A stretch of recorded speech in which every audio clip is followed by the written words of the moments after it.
So yeah, here's Honda's dirty trick right here. So let's see if I can get this light.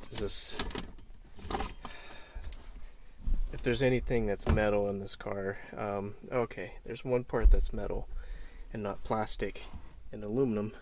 This is the dirty trick right here.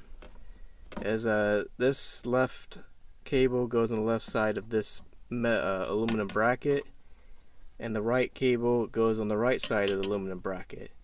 If you have this on the left side of the bracket, which when installing it, it looks like where it's supposed to go intuitively, but remember, Honda is not an intuitive design company. Not at all. They make just weird shit, okay? They always design things backwards and everything.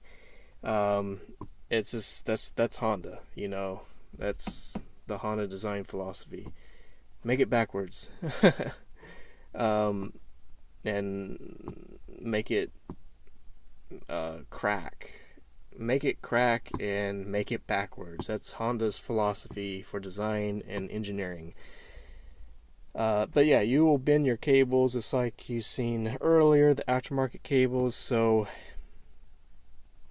maybe those aftermarket cables would have worked perfectly if I installed this bracket on the right side. So I think that was the main issue